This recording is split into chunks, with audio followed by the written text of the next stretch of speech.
So this 90 may be helped a little bit. The one down here, I'm not worried about at all. The sub is going to easily correct for that. And if not, there are some other things we can do. Hey guys, welcome back. Today I want to talk to you about getting the most out of your home theater system. Now, I think most people are in my situation as far as the system and the room. I don't mean you have exactly the components I have. I mean, you're in a big compromise. Most people, they're just watching the content. My wife does not care one iota about any of this. She is paying attention to what's being said in her shows. She does not care whatsoever about how it sounds. I'm kind of the opposite. I think most of you probably are too. I know I have some movies that really suck, but they sound great, so I own them. Like the new Godzilla. Terrible movie. I will never watch it again from start to finish, but there are certain scenes that are demo worthy. So I have it. The room is a big compromise in that it's not a dedicated home theater room. There's a step up from those people that are just watching content to those that are really enthusiastic about the hobby. That's me. I'm not in the industry. I'm not any kind of professional that has experience with lots of different equipment. That would be awesome, but it's just not in the cards for what I like to do. But I am very enthusiastic about not only sound in general, and I've been into loving audio, starting with 2-channel, since I was a kid. So this is just the evolution of where things are today. Home theater, home movie production, and we have this awesome selection of equipment these days. So I'm just doing what I can afford and what works for me. And what works for me in this room evolves over time as new things come out, as budgets increase, as I resign myself to having to spend those kinds of budgets to get what I want. And you know what? Sometimes that's hearing somebody else's system or a new feature coming out, and you know what? You just decide if it's worth it or not to you. And I think most people are in those shoes. And I also think most people like me have a less than ideal room. And that is what today's video is about. So stepping up from enthusiasts like me, you have people that are lucky enough to be able to have a dedicated theater room, one that's designed properly, something that's rectangular, something with a lot of space so that you can put not only good equipment in, but put it in properly, which is so important. I have been fighting so many problems here in this setup just because of the room. If I was to take this exact equipment and put it into a dedicated rectangular theater room, I know it would sound a hell of a lot better, but I have to work with what I have. This is the only space in the entire house that is suitable. I do have a couple smaller bedrooms that I could convert, but it would be near field. I mean, I'm talking just a few feet between me and the screen, and really one seat in the entire room. And even then, it would be too small for excellent bass. You need a large room for excellent bass in order to do it easily. So that's what I'm working with. My room here is a decent volume, which is kind of a blessing and a curse because I need a lot of bass pressure in the room to give me what I need. But it's also a completely weird shape. I have it half open here with a long hallway to the front of the house and the kitchen pass through. I have hallway and bedroom back here to the guest bedrooms and master. I have a large triple sliding glass door, which I do have a heavy curtain over. And luckily that's 6 feet off to the side.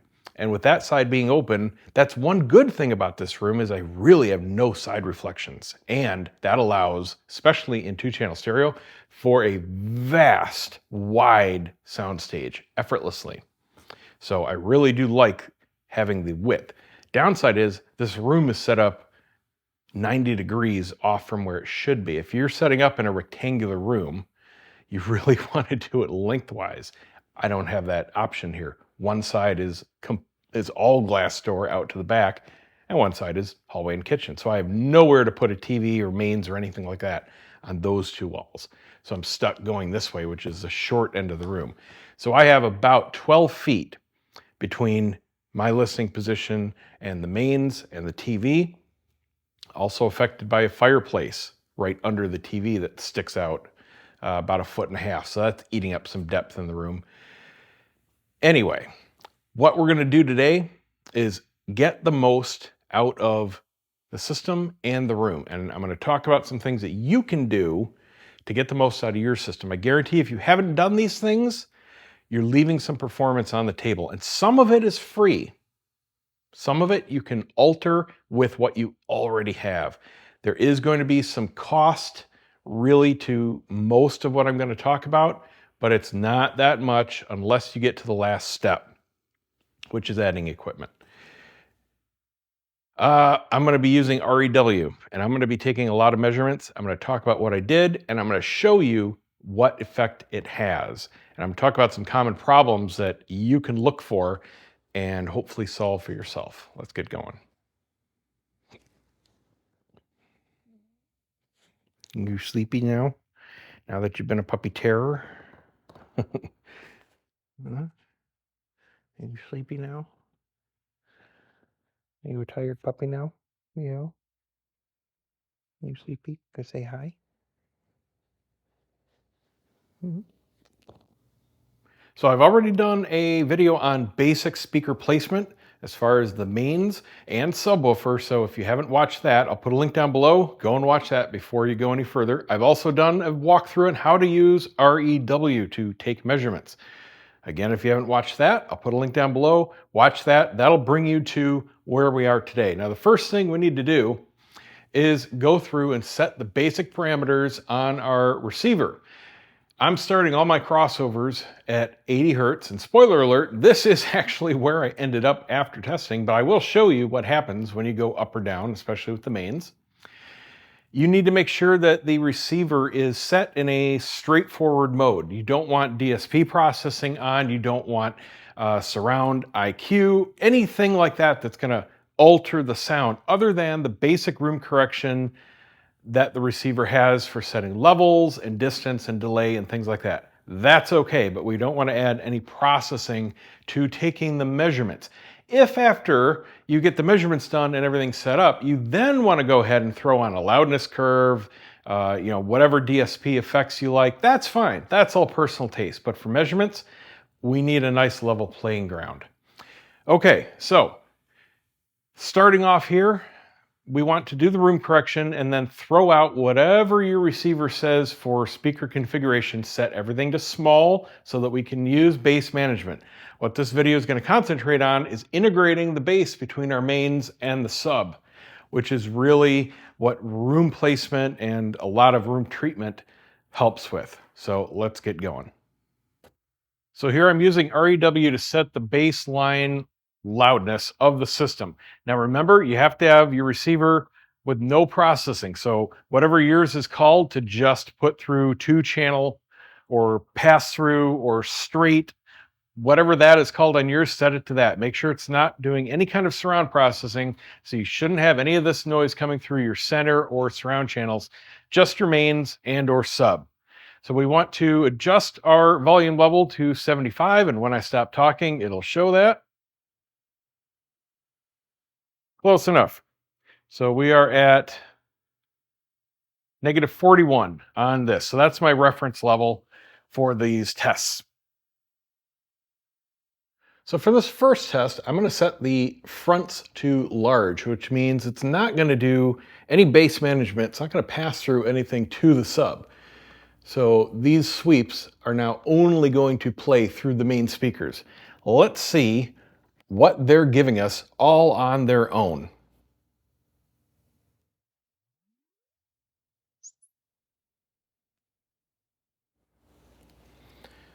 All SPL. Let's go to, you know what, I like 1/12 smoothing. It helps show problems that 1/6 can really gloss over.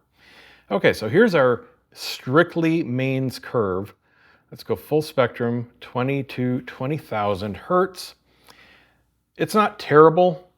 I can tell you that most of this inconsistency, most of these peaks and valleys are simply the room. You know, it's for the most part untreated. I do have 3 large panels on the back wall that are only 2-inch thick, so it's not really doing much for the low frequencies. It really just helped reverb and echo.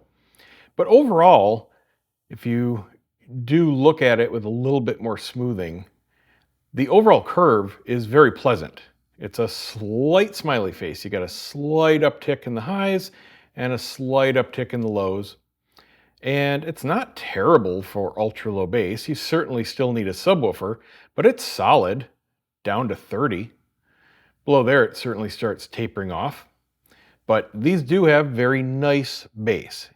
But like I said, you still certainly need subwoofers, especially for home theater. All right, so we're going to call that just our mains. And this tells me that, you know what, I don't have really any big room correction to do. Not that there'd be a whole lot to do, because setting the speakers, your main speakers, is more about your image than correcting for bass. But we see two suck outs here, two nulls here. One at about 47 hertz or maybe 50, and one around 90 hertz. So this is just from where the microphone is at the listening position, and my seat is in the reclined position exactly as I listen, and where the speakers need to be in the room. So there's not too much that I'm going to be able to do about this 90. The sub is going to be crossed over, probably yours too, around 80. And there is going to be some overlap a little above and below that where the crossover point is. So this 90 may be helped a little bit. The one down here, I'm not worried about at all. The sub is going to easily correct for that. And if not, there are some other things we can do. But pretty much from the upper mid bass down to the sub bass, we're going to get this a lot more straightened out. So let's go ahead and do that by just turning on the sub and doing another measurement. So we're going to go back and set the mains back to small. So we basically just turn on the sub again. And that will allow everything to play through as it's supposed to. Okay, let's try that again.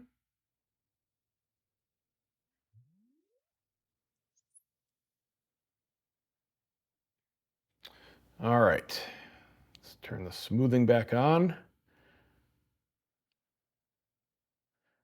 I want to do 1/12 on that main also. Okay, so here's our overlay. And we can see that it's not too different. It's really not too different. The bass is not turned up. I am at -14 on the sub and 0 on the receiver. So I have lots more headroom to go. And I certainly do dial that up. But for measurements, I want to try and get it even first, and then dial it up to taste.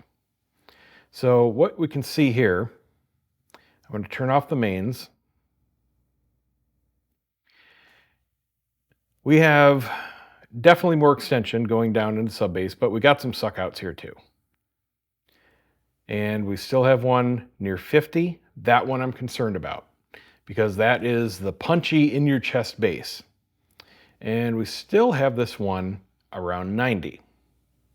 So let's go ahead and see what happens if we turn the crossover up to 90. And just see how the chart responds. Now you may not want to keep it that way. And spoiler alert again, I don't, because I don't like the way it sounds. I think it has a little bit too much localization, and the bass, especially after I turn the sub levels up, doesn't sound that great. It just doesn't sound as clean. So let's go ahead and do a measurement. I'm going to rename this real quick with sub 80. We'll do a measurement here with it at 90.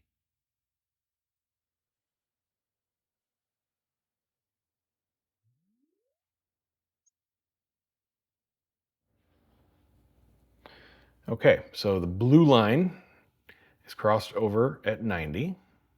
Turn on smoothing. I swear there was a command to default smoothing and not have to do this every time you do a run. Maybe not.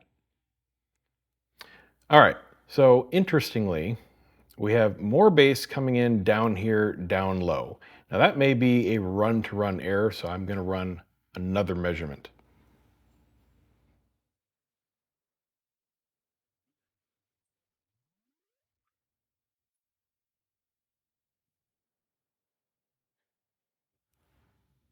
Smoothing again, and just for the purposes of this video, I'm only doing single runs, but when I'm actually measuring, I do a whole bunch and then hit this button down here, average the responses, and that gives you a much more accurate result because stuff does happen run to run. These two are more in line than this green one. So I would do a few more and see what happens. I'm confident that they're going to look more like these two up here, and the green one was the anomaly, because changing the crossover doesn't change anything down here between 20 and 30 hertz. So we are getting significantly more bass down there. But up here is what I was concerned about. We bumped the crossover from 80 to 90 and really nothing happened. I mean, this is just probably measurement error, you know. There was no shift. This dip here at 90 didn't go away. So that tells us that we can't correct it just by changing the crossover. What we would need to do is change the position in the room of the speakers or the listening position. And unfortunately, I can't do that. My listening position is the only place in the room that's acceptable, and the speakers have to be where they are due to equipment in the room and the great image. I'm not sacrificing the perfect image I have for this little bit of a suck out. Now, as far as volume difference, we're at 62. This is probably an average somewhere around here to 71. So, I mean, it's almost a 10 dB difference. I don't like it, but there's not much I can do about that. That's just the characteristics of the speakers, the position, and the room. So let's concentrate on the sub. We still have this big dip here at 50, and I do want to take care of that. That is very noticeable, especially when you turn things up. So we're somewhere around 66, and the bass average is somewhere around here, 70. So again, about a 10 dB difference, and that's a 100% volume level. That's twice the volume between these 2 points. And especially in the 50 hertz range, between 40 and 60 here, that is critical. That is the thump in your chest range. 90 to 100, that's more like the lower range of a male voice. Not super concerned about that as I am this, because this is visceral. And this is pretty much the only thing I'm missing right now in spades on my system. Low end extension, that's great. I mean, this is going comfortably down into the upper teens, and this is in regular mode. I tried extended, which does extend this a little bit, but it does cut the rest of the bass. And I'd rather have everything else up here and fairly high with, high teens. That's totally fine. Not too many movies use teens for response anyway. Okay, so we'll keep this one. This was sub at 90. We're going to go back to 80. And just because I already know, after you get all this done, play stuff, play music, especially play movies. And go into this screen here and change your crossovers and just listen to what it does. I actually like the sound of it down at 60. It takes out some of the artificial boominess that some instruments can have, but for movies, 80 sounds a lot more natural, and I listen to a lot more movies than music. But, you could cross it over both ways. But let's do 60, and I'll take a measurement here and show you what it does to the graph. And we'll see why 80 worked out better, because the last time I did it, I had a bigger suck out.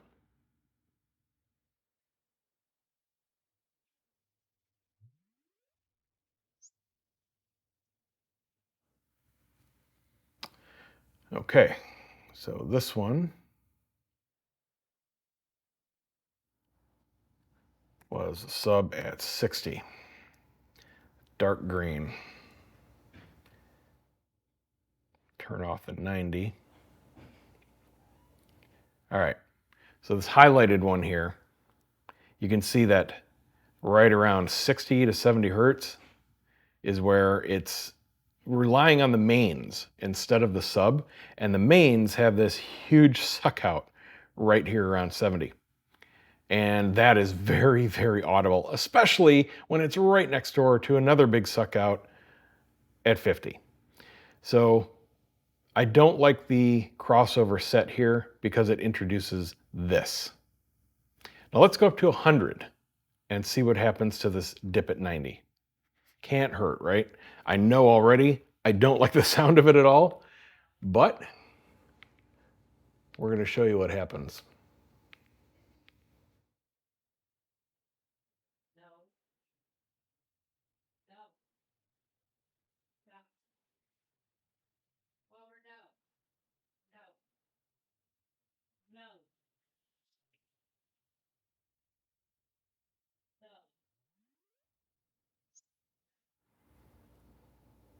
Got the wife outside with the dog trying to start potty training. Okay, smoothing, and don't worry, I have it completely quiet, turn the AC off and everything when I'm doing actual measuring. This is just for the video. Normally, I wouldn't be doing it while they're talking or anything like that. All right, so let's turn off 80, and you can see the difference here. The blue completely obliterates the suck out between 60 and 70, still leaves it at 90. And that's because this is due to the room.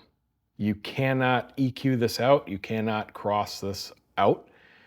It is simply the position of the listening position and the speakers, and nothing but moving those around, one or both of those, will fix it. So I'm just gonna have to live with that. I guess a whole lot of room correction material could, but this is not a recording studio. It's never gonna happen.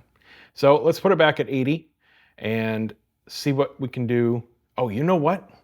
I haven't actually shown you what the sub response really looks like. I have the correction inside the subwoofer on right now.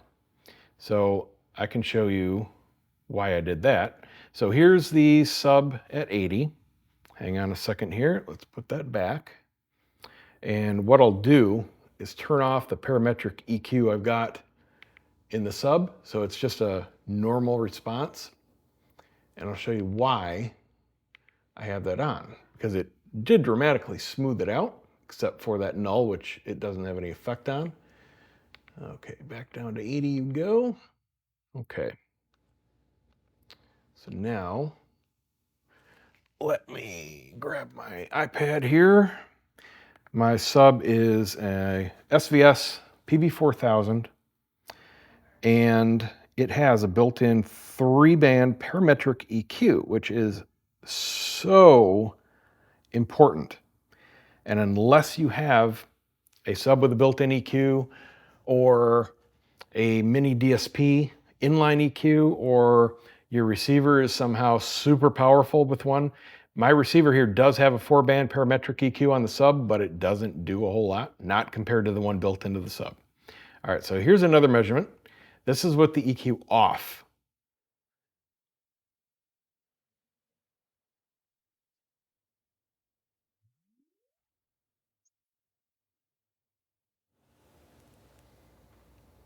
And you can see we've got pretty good gain going on down here. Between the upper teens and mid-20s, really all the way to 40. You got this big, almost table plateau peak. And it's partially from the room, it's partially from the sub, and it's just partially from how the, again, positions are relative to each other. Didn't do anything for this null here. You cannot EQ out a null like this. Don't add power, don't add a bump. You're just gonna be wasting power. However much you throw at it, it's mirrored right back and it cancels itself out. So EQ to bring things down only, never to bring things up.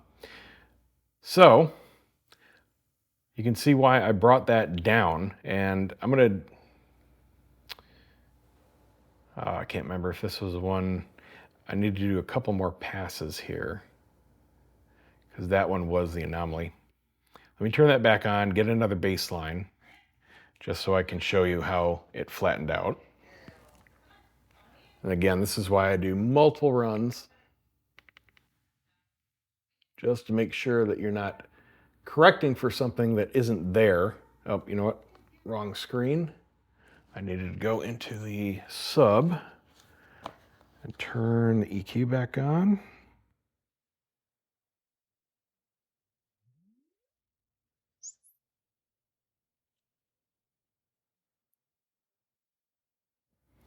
Okay, smooth this out a little bit. And you can see it brought these down. You know what? I'm going to bump that one I have at 20 up just a bit. So let's test again.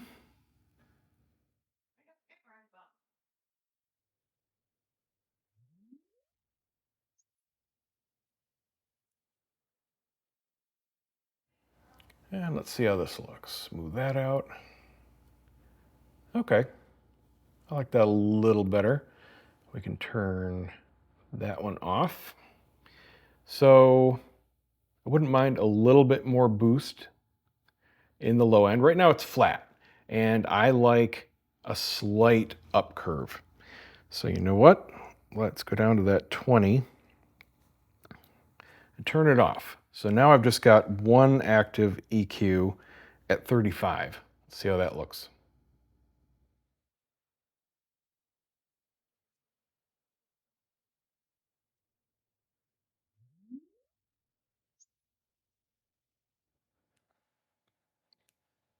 Add some smoothing. Okay.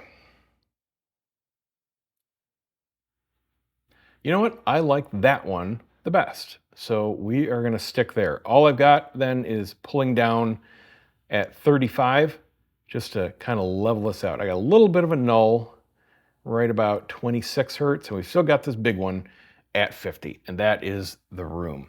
So what do we do about that? We have to correct that. We really should correct that. We definitely want to correct that.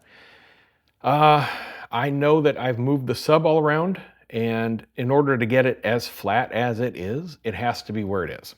That's the best position in the room. This is being caused by reflections. It's caused by waves going through the room, one wave hitting the mic from the speaker, from the sub, and then at least one more from another wall, the floor, the ceiling, side walls, back wall, whatever, and they're canceling each other out. That's why no amount of EQ or adding power will help this dip, because it's killing itself. We can change the listening position. Moving the couch, I know changes this, but it introduces other problems. So this is my best case scenario. This suck here at 50 and this suck here around 90. So we can add a lot of room correction. It would take several bass traps, several 4 to 6 inch thick bass traps in order to kill that reflection. And then you would only hear the main speaker playing. That's not an option. I would love to, but it's not a dedicated theater room. It's a living room, and that's just not an option aesthetically. So that's out. The next thing you can do is, you remember how the graph changed when we added the sub to the mains? Well, we add another sub. Let's do that. My main sub is a SVS PB4000. I do not have room for another one of those. It's always best to add multi-subs and keep them all the same. That's not an option because I don't have place in the room. I don't have space here on the other side. And in the corner here, this is where I tried it first. It excites the hell out of this wall. The cables inside it, everything hanging on both sides, does not work, and it's very localized. But I've got room for a PC 4000, same driver, same amp, same response, same everything, just in a vertical cylinder. You can see it's quite tall, taller than my mains. Well, there's probably some packing in there, but I would imagine it comes up to about here. And it pairs completely fine with a PB4000. So this will give me flexibility to go dual sub, but put it in a place that's different than that. And that's important. If you're going dual sub to eliminate things like that, it needs to be in a different type of position. So in my room, because I have this fireplace and everything, and it's not a symmetrical room, putting it over there works. But if you've got a rectangular room, sometimes putting them, like say on either side of your center stand or whatever, may not work because they may be acting the same. So you may have to put it on a side wall or a back corner or back wall or wherever. I've got all this space here to try, and I've got some space there just on the other side of the tower. So I think that we can get this integrated. I'm gonna go ahead and unbox it. I've got another SVS wireless kit with it. That's how I run the PB4000. It already comes with the isolation feet, so it's good to go. Let's set it up. So adding the second sub in this first position, I've went ahead and done the entire room correction again because I added the second sub. Every time you shift major positions, you have to do that. You can test and move it, a foot or two wherever you set it without having to rerun the room correction just to see what it will do. But if you do find a better spot, you then have to go back and rerun it again. I'm not super happy with this result. The purple was just the single sub, and the red is our dual. Now, we can see that it did completely take care of that null at 50, so goal number 1 was achieved. But we actually have a decrease in the lower registers, and we still have this null at about 25. Now, the first thing I'm going to do is play around with the phase and see if anything changes. So I'm going to flip it to 180, and then I'll try 90, and we'll just see what happens. Oh, and just another thing, I can already tell I'm probably not going to keep it exactly where it is. Just during the room correction, I can tell there's a big tonal difference between the subs. There isn't supposed to be. I mean, it's the same sub, same response and all that. But the new sub sounds higher pitched. Just on the test tones, the boop, boop, that kind of thing. It's missing the lower registers. So this kind of tells me, and that's definitely not a phase issue because it plays them one at a time. So I'm gonna see what phase does here, but I'm definitely going to be moving it to at least a couple different positions and retesting. All right, so let's go into the SVS app, connect to the new sub. It is a very cool app, lets you connect to multi-subs. Okay, I've got both sub volumes at -10 dB. Again, that's for the room correction runs. You need to have those at a nice level setting. So let's go into phase, set it to 180, and do a quick test.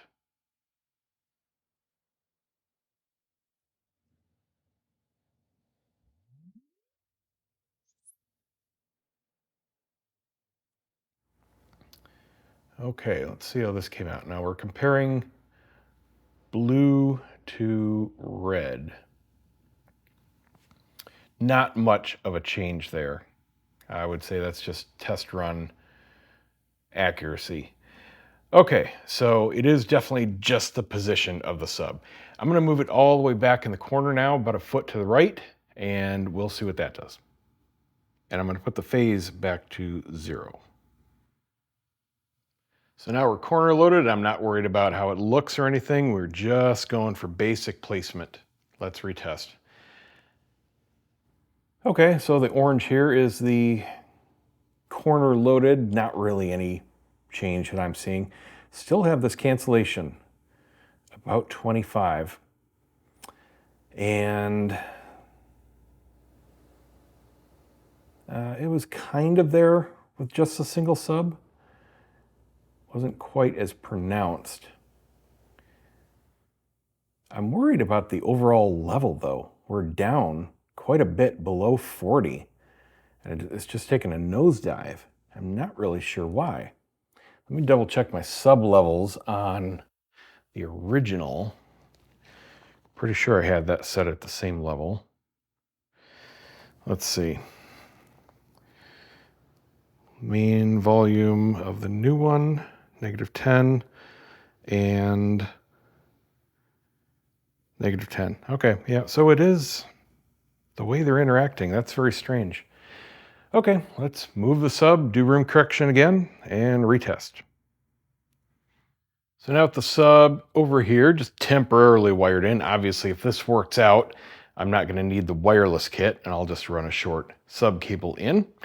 But this is pretty much the only spot over here. I'll probably have to move it over just a little bit because I don't want to crowd the door at all. Oh, I guess that's not, no, that's fine. That's fine right there.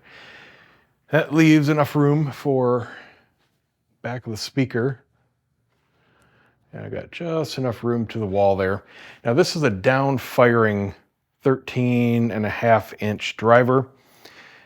I don't know why they did this stupid speaker grill cloth on the outside. This is so fragile and so easy to snag. They should have just made this black ash, like, you know, normal veneer. And then this is actually a cap that pops off, and it is very easily damaged also. It's the piano gloss. I would have liked the normal ash wood on this also. And the 3 ports are right under here that you can put the foam plugs in, the same as that are on the front of the PB 4000. Okay, let's go ahead and measure this. I just did room correction, setting up for the sub over here. All right, so just to recap, these are just the main speakers. This was adding the 1 subwoofer, and this was adding the second to the first position. So we can see a definite line of improvement. We smoothed out the higher end bass with some detrimental effects in the lower end. So that's what we're looking to improve upon.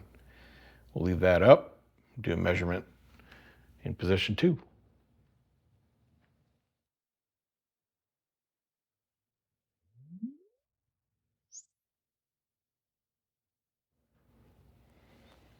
Okay, that looks a little better already. Let's smooth that out. We kept the nice fix up in the upper bass. The red line is our new one. I'm sorry, what color is that? Brown line is our new one. They're really close to each other. There we go, I highlighted it for you. And we got our low bass back. So something was canceling out in that extreme low register with it back in that corner and the first one up front. But with both of them up front, they are now working in tandem, and that looks really nice. Let's compare it to just the single sub. We can get rid of that. We're not going to that again. So here is just a single sub. And you can see that very nicely we filled in those nulls.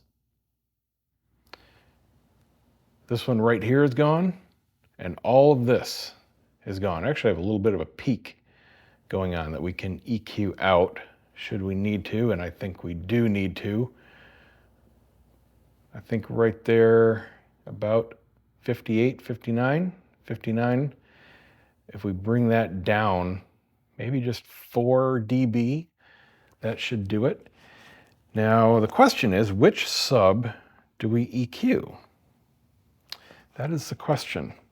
Let's try EQing the new one and just pulling 59 down in the parametric EQ. I'm just going into the SVS app here. So I'm going to turn on the first one, and what was that at? 59 hertz. So we'll go to 50. Man, that is hard to select. 58. That's all I can select. There we go, 59. You can use the arrows. And we're going to cut it by, we'll say 4 decibels, and I want a real tight Q factor, because that's not too much of a spread. We'll just try a Q of 5 To start, that's fairly narrow.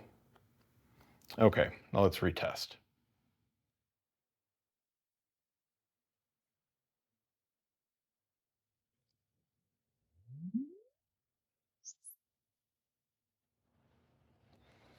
Smooth that out.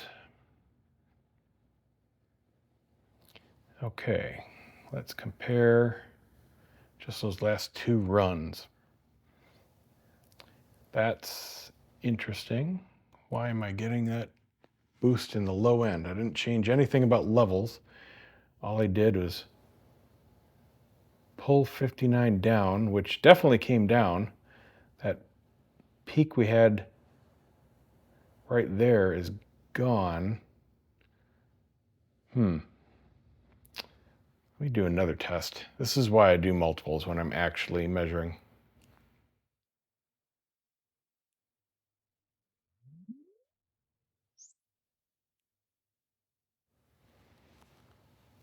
That is very interesting. You know what? Let me turn off that parametric EQ that I just added to another test.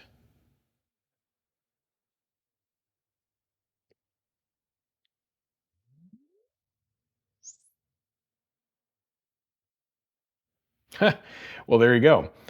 This should illustrate exactly why you do multiple runs. That first one was the fluke. So the levels are actually higher. Very interesting. Let's go ahead and get rid of that first one and average these. There we go. So now we got the new average. We can delete the individuals. Okay, so this is what we're working with right now. Still have a null at 50. Where is that coming from? That is 72 to about 80. I'm going to keep working at it. So here's our final results. What you're looking at is both subwoofers, both set on 0 phase in the ideal positions with the parametric EQ optimizing sub number 1 to bring down those two big peaks. Sub number 2 did not need any correction, and it's looking pretty darn good. Now, what I did was go through the phase, just adjusting sub 1 and going in 10-degree increments. What I found was that 70 degrees gave us an even better curve and really helped up here flatten things out and helped with this null right around the crossover. So this is helping where we're getting the crossover between the sub bass and the mains. So this chart looks pretty darn good. And if we compare it to just the single sub that we started with, let me highlight. So the highlighted line is what we started with. A lot more variation. A lot more variation, that is for sure. Don't worry about the levels, we're not comparing that. I'm just looking at, we are up a little bit. Hey now, trying to work here. We are up a little bit, and that's just from adding another sub. So that's to be expected. So whatever this works out to, it's not much. 77 to 81, so about a 4 dB, somewhere around there. Okay, not too shabby.